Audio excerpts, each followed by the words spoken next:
2 Samuel 5, I'm going to start in verse 17. It says, "But when the Philistines heard that they had anointed David king over Israel, all the Philistines came up to seek David. And David heard of it and went down to the hold. The Philistines also came and spread themselves in the valley of Rephaim. And David inquired of the Lord, saying, Shall I go up to the Philistines?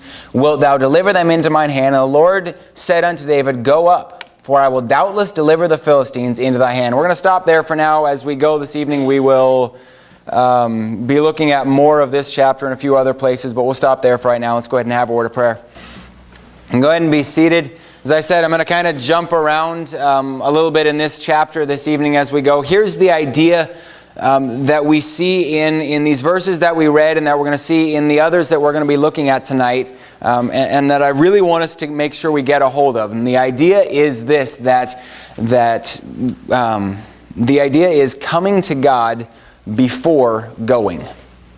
So what we see in this passage, David is in a situation where he wants to go against the Philistines, but first he comes to God. Amen.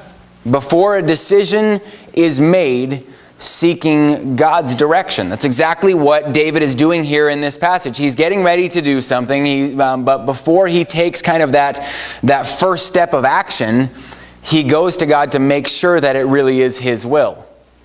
Because David has it figured out here that if God doesn't want him to do it, then it's best not to do it. Think about how much trouble that we get ourselves into because we make decisions and we forget, or if not forget, we neglect to make sure that it's really what God wants us to do. It's what we want to do. Or maybe it's what the crowd wants to do. But if it isn't what God wants to do, none of that matters. I guarantee that going up against the Philistines was what the people wanted to do here. But if it wasn't what God wanted to do, none of that matters. Before we make a move, we need to make sure of that move is what God wants us to do, even when it seems like it is obviously what God would want. You think about David here. What he's asking God seems obvious. It seems like it'd be obvious because what he's asking God is permission to attack the enemies of God. This is the Philistine, a nation that has made it very known throughout their existence that they defy God and that they defy His people. The Philistines are a nation who has publicized that they are anti-God and anti-anything that has to do with Him. I'm not trying to compare our country to the Philistines, but that definition sounds a lot like our country right now. I'm not going to preach on that though. For David, this would have seemed like a no-brainer. This is a people who are anti-God. They have fought against us for as long as they've been around. It would have seemed obvious they're here. I should attack them. It would have seemed obvious that this is what needs to happen, especially given the circumstances. I mean, this is David, who had delivered the armies of Israel from Goliath previously, which as we know, kind of spurred a major defeat of the Philistines. And now, years later, here's David made king, and immediately when the Philistines hear that he's the new king, they're coming to test him. As soon as they hear that he has been anointed king, they're going to come test him. I'm not sure if that's clear in the passage, but when the passage said they came to seek David, it wasn't to shake his hand and congratulate him for being anointed. No, they weren't coming to say, glad to hear that you're the king now. No, they still had a grudge against this guy. And when they spread themselves in the valley, they didn't do that to have a little camp out. No, that's not what the Philistines are doing. They held that grudge against David. They still didn't like him. They remembered what he had done to Goliath, and they wanted revenge. So when he was made king, they're coming to seek him to kill him. When they spread out in the valley, they're setting up for battle. You see that throughout the Bible. The term like that, often in the Bible, that the spreading out like that is preparing for battle. They had come to fight. So it would have seemed really obvious to David that this would need to be done. They're God's enemy. They've come looking for me for a fight. Let's go whoop on these guys. And even though it seemed obvious, David first went to God to get His direction, to get His blessing. Which is, to to me at least, quite a thought. Because we'll often go to God in the difficult, in those times that we see no other way that it can possibly happen, we'll go to God. We don't always trust that He'll really handle them, but we at least fulfill our obligation and pray. We'll often go to Him in those times that we are unsure, maybe something that we're feeling led to do, and we think maybe this is the way we ought to go, but there's unknowns or uncertainties, so we'll seek Him. But in the obvious, well, it's obvious. At least so we think. Of course God would want me to do this. It's obvious. But even in the obvious, God sometimes says no. Look at verses 20 through 23. We stopped in 19, verse 20 through 23. And David came, this is right after that. David came to Baal Perazim, and David smote them there and said, "The Lord hath broken forth upon mine enemies before me, as the breach of waters." Therefore he called the name of the place Baal Perazim, and there they left their images. And David and his men burned them, and the Philistines came up yet again and spread themselves in the valley of Rephaim. And David inquired of the Lord. He said, "Thou shalt not go up, but fetch a compass behind them, and come upon them over against the mulberry trees." This right after where we left off reading a minute ago, where they just had this blessing from God to go. They go and they get a victory. The obvious situation came up. God said, "Yep, go ahead and go whip on them." David does. They smite the Philistines. They run. David and his men burn everything they leave behind and chase after them. And after running for a while, the Philistines stop and set up for battle again. Which in our mind, again, would be obvious situation. You've just whooped them, you're chasing them, you're going to whoop on them again. They're still the Philistines, they're still the enemies of God, they still defy God, and they're preparing for battle once again. But this time when David goes to God, God tells him no. And you know what I love the most about this? God doesn't even tell him why. Yeah. He just says, "No, thou shalt not. Not yet." And I can see David, at least in my mind, getting frustrated here. I mean, he just recently became king, and he has their biggest enemy on the run. What a huge statement this would be starting out as king. It wouldn't have been shocking at all had he gotten mad about being told no or disregarding it and attacking anyways, but he doesn't. God says no, and David did the wise thing and didn't go. The point to all this being in what seemed like the obvious, what seemed like of course God is going to say yes, of course He'll let us go and fight them again, but he went to God rather than just assuming. And the importance of going to God before we go. I have three things this evening that I want us to see if we will go to God before we go. Number one, the victories of going when God says go. The victories of going when God says go. When we go to God before going, and He gives the okay, there are victories that occur.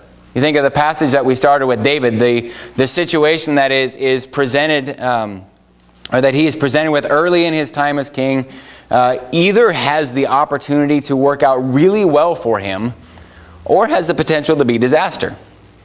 As the new king, everyone would have been looking to him for leadership, for direction.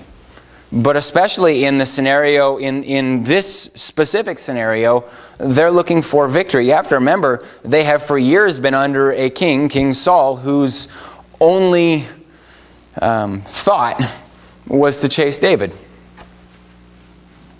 He wasted time, he wasted, I'm sure, country's finances and soldiers chasing David all around the mountains and all over the country, and came up empty every single time. This nation hasn't seen victory in a long time. So for David, this has the potential, if he can claim victory, to kind of solidify him as king. Has the potential to start things off right for his reign and to really get the nation as a whole behind him, because during the time that Saul was king and he was running, the nation was divided between he and Saul. But on the other hand, this had the potential to be disastrous. Had David gone out after the Philistines and been defeated, It would have just given fuel to his opponents. There's no telling the damage that would have been done, but when God told David go, and he did, the result was victory. We see that over and over in the life of David, that when he went to seek God and when God told him go, the result was victory. But that isn't only true in the life of David. Some other examples, think of a man like Joshua. Over and over, Joshua is told by God to go, to lead the children of Israel in a battle while they're taking over the promised land. And over, God delivers their enemies into their hands. Enemies that are bigger than they, more men, better trained, better army. As I've kind of pointed out all throughout this series, enemies that by all human reasoning should have won. And God delivered them to them. They had victory. When God told them, go, none of, put it this way, none of the statistics, having more men, more weapons, more everything, none of that mattered. And victory was certain. What about a man like Gideon, who by all accounts was leading men into slaughter? I mean, you look at it, if you look at it militarily, what was about to happen, there was no way that you would predict Gideon and his band of ragtag men, untrained guys, to defeat an army of trained soldiers. But it worked. Not because Gideon was a great leader, not because, they trained hard in the short time, not because Gideon found some sort of weakness in their enemy and exploited it. They won because God said go, and they went. And when God tells us go, victory is certain. Another example that I think of is the Apostle Paul. Paul, many times in his ministry, we see was told by God to go. Sometimes to places he desired to go. We can see in some of the books that he wrote the desire that he had to return to places.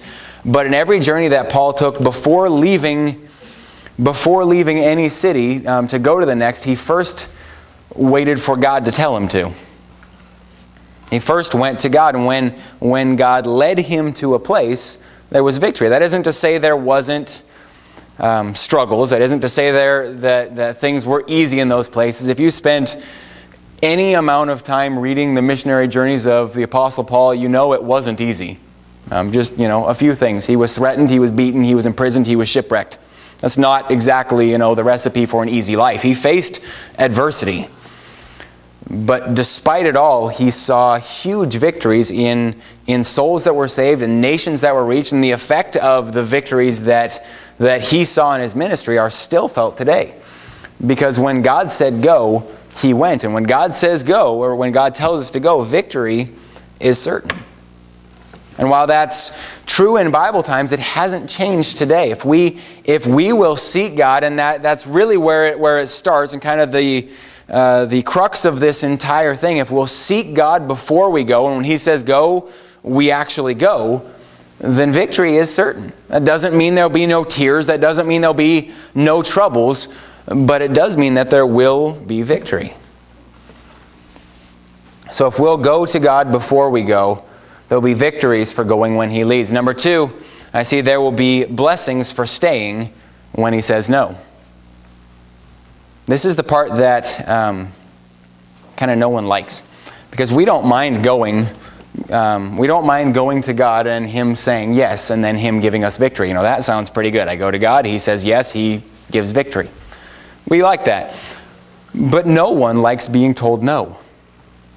There's nobody that enjoys when they want something and they go ask for it being told no. Last week we were at family camp, and for my kids, family camp is one of kind of the highlights of their year. They talk about it for weeks leading up to it and weeks afterwards. They enjoy camping and being outdoors anyways, but every year the Pickens come, and Hannah rides bikes with them or plays games with them or walks around in the camp with them all week long. And for this year, a 7 and 9-year-old to have a teenager that'll hang out with you all week long is very exciting. And again, they talk about it for weeks leading up to it. This year, one of the days, Hannah and some of the other teens had come up, who had come up for the day. They're going to go down to the river, and I can't remember now what river it is. Is it the Green River, White River, Green, thank you. I knew it was a colored river, but I couldn't remember which one. We're going down to the Green River, and my kids asked if they could go as well. And where that camp's at, it's class 3, 4, and 5 rapids that run right along there. So, that's a whole lot of fast-moving water. And so I told my kids, no, it's a fast-moving river, and we came up there for family camp. It made sense for my kids to hang out with me for a little bit anyways. So I told them no, and ended up having to get on them because you would have thought I did this horrible thing telling my kids they had to stay with me for a few hours. They're moping and sad because they had to hang out with their mom and dad for a few hours. But the reason was no one likes to be told no. And we think of kids with examples like that, but you and I as adults are no different. Right. We don't like being told no. There is no one that enjoys when they don't get their way. But when God says no and we obey, there are blessings. You look at David again with this passage. We just read verse 23 through 25 a few minutes ago. I'm not going to read it right now, but David has the first victory. We saw that at the beginning, and he's set up for, in his mind at least, kind of set up for victory number 2. The Philistines are preparing for battle again. His enemies laid out in front of him.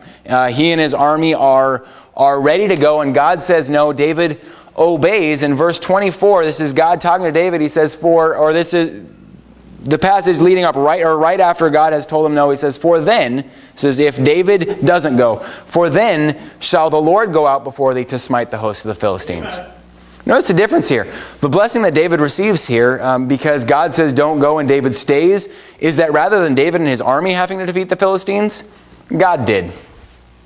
The Philistines are still whipped up on, but this time God said, I'll go before and I'll smite them.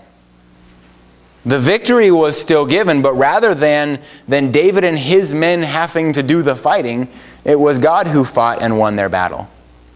Earlier I mentioned Paul, and there were many times I said that God led him to different places, and when he did, he used him in huge ways, but there were also many times that Paul desired to go places and God shut the door.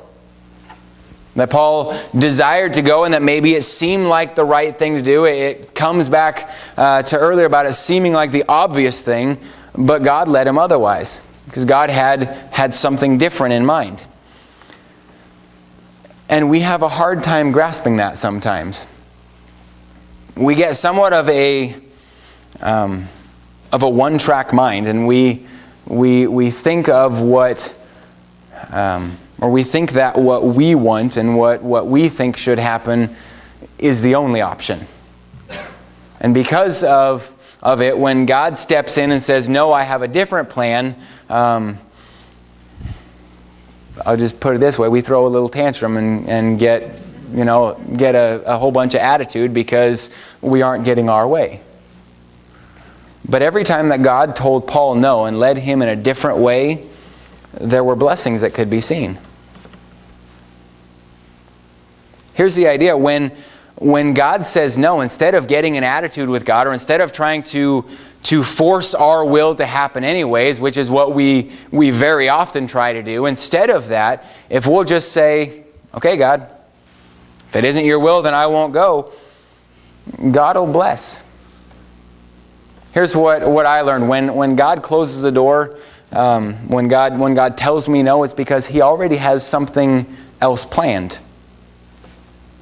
The old saying is when God closes a door, He opens a window or something to that effect. I don't know if that's true, but what I do know is when He closes a door, He already has a better plan for you. That's why He closed the door.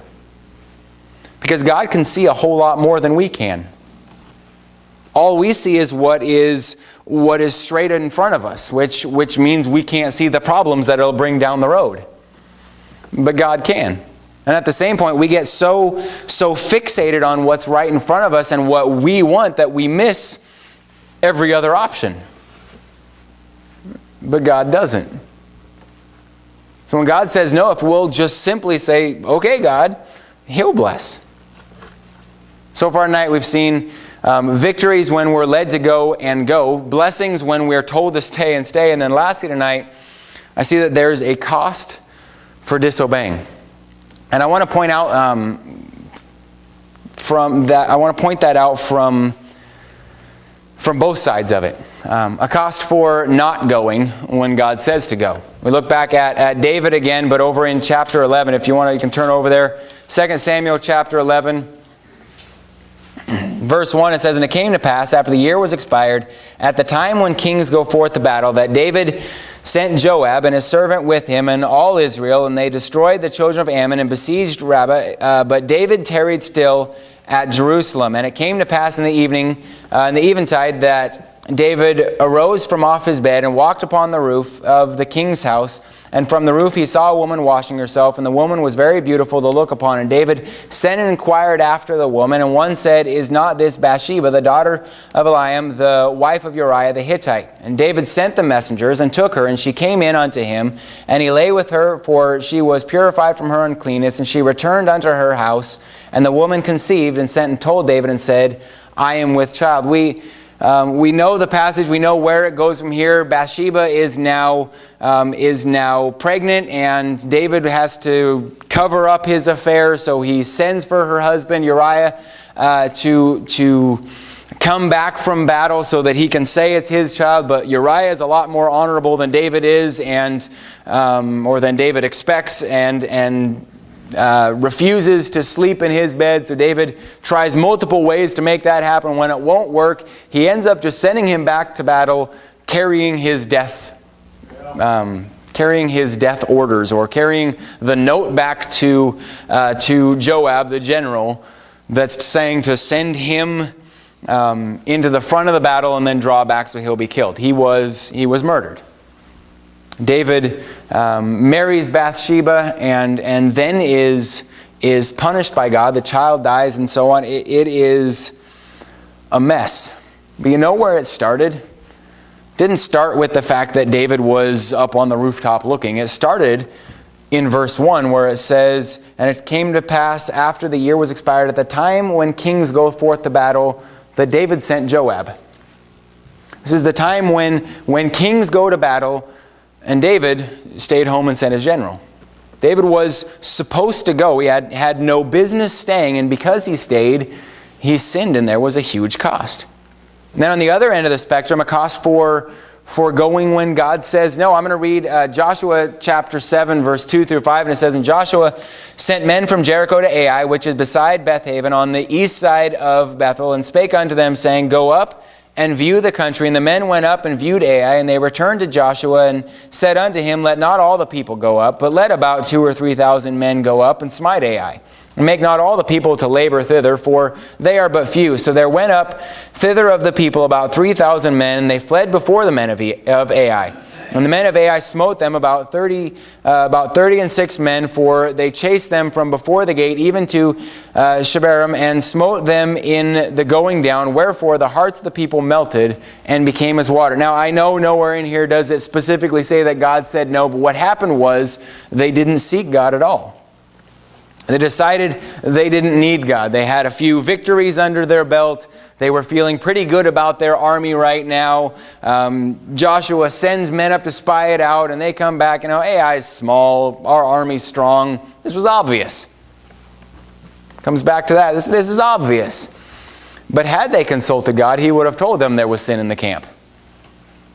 And if not no, would have at least told them not yet. And we see that because after they get whipped on, Joshua asks God why, and that's what he does. Because of it, 36 men died, and the children of Israel were handed a defeat. There was cost for not following God, whether that's in going or in staying. Sometimes that cost isn't obvious.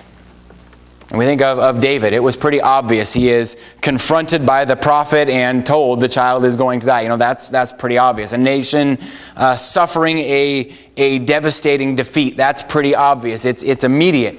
Sometimes that cost takes years to see. I was talking to a man a few years back. I was talking to him, and his kids were all grown. And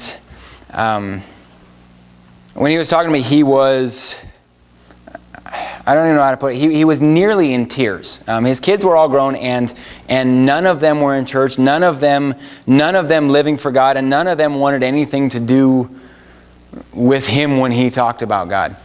And I don't know if he's right in this or not, but in talking to him, he blamed himself. And his reason was this, that multiple times God had led him to step out in his life to serve him. And he had decided that what was best for his family was to stay where he was. That multiple times God had made it known to him that he was supposed to do more for him, and he decided what's best for my family is to stay and not go where God's leading me. And there was no immediate cost. And again, I don't know if he's right in this or not, but he looks back at it now and says, I was wrong. When God leads and we disobey for whatever reason, there's always a cost. I want to wrap the message up this way tonight. We need to, in everything, seek God first. Whether that's the difficult thing that we just can't understand, or whether it's the obvious thing or the thing that seems obvious, we need to seek Him in everything and then do what He says. Do what He says. It's as simple as that. And I say that, seems to be a whole lot more difficult for us to do it than to say it, because it's really easy to go to God and to seek Him. It's a whole lot harder just to do it. We teach our kids that, don't we? That what I tell you to do, you shouldn't question, you shouldn't doubt it, you shouldn't argue with me. You obey, you do it, and then somehow we become adults and we decide that none of that applies to us anymore. Isn't it true? Because, our kids, we wouldn't put up with that. I wouldn't put up with it if every time I told my kids, you need to go do this, if they stood up and then started to argue with me or to question what my motives were behind having them do this or anything like that. I wouldn't put up with that. But then we become an adult and we decide it's okay if I act that way toward God. It's okay if God tells me to do something and I argue with Him about it. And we need to seek Him in everything and then do what He says. Here's the altar call tonight. I'll give it to you early. That we would ask God to help us seek Him in everything. This is, as I was studying this was my prayer. That He would help me to seek Him in everything and then to follow it. To follow Him. Let's pray.